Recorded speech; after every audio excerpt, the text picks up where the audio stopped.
Itaulot. Kumak kahebanya tiada.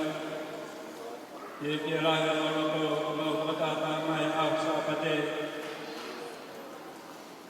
Kali-kali kau ini apa kau ini kau ini. Ikalah nangi apa. Kau ikai dia ada motiva. Kau sesuai kuaha nangi apa nak mahino. Kau lain itu kau gilangi. Kau ikai itu kau gilangi kali-kali mengata ope.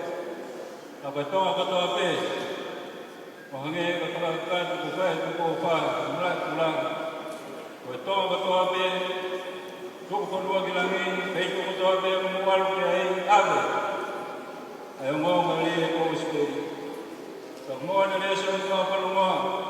Bukai kau yang beli kita apa. Kau yang beli kita apa. Ya kau yang beli kita apa. Kata yang lama maka itu loh kai au. Kau yang bagi lama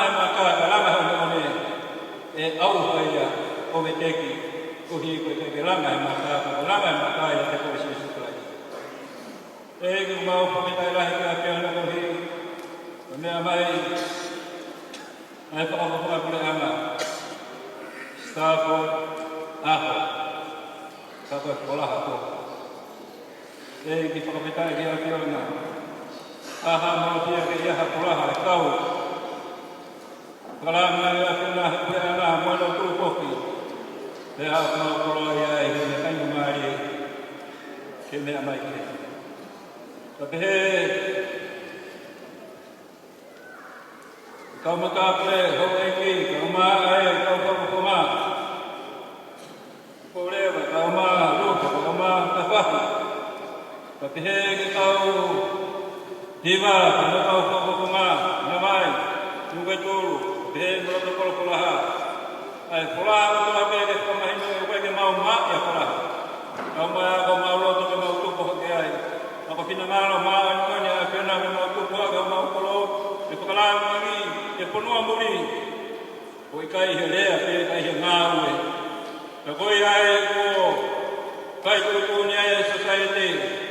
Mau komiti, saya nama sekretari, mau komiti pa. Kedi sisi kah pulama. Musila, tak ubah, kau faham kerana kita boleh kita tahu kita pemau.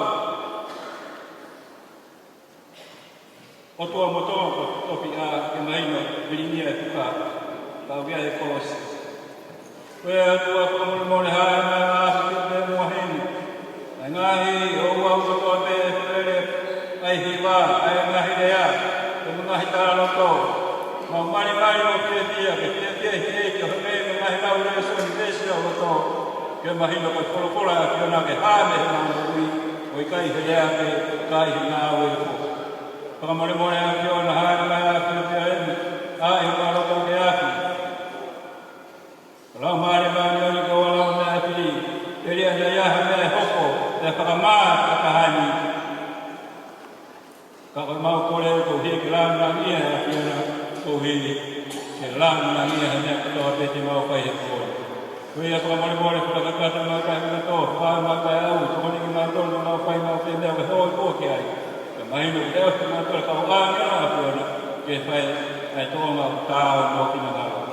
Kalau kata makan itu, makan tahu. Cuma ni makan mau kaya dia kau kaya. Mau kau dengan dia. Ya dia ni apa mah? Mau kalau kau pede. Mau kembali bagaimana? Tak tahu ya mai ho pule ke pada kena panggil ko Islam ke ko imam wa ke mai ho nya kam ya kai kana ya fa mole bang ai mahala panggil ko mole kena ko be mo mai dawana to kai ya ka ha ko be ti ya ko ai ko mo malo mo klori mo ta na ta Amen.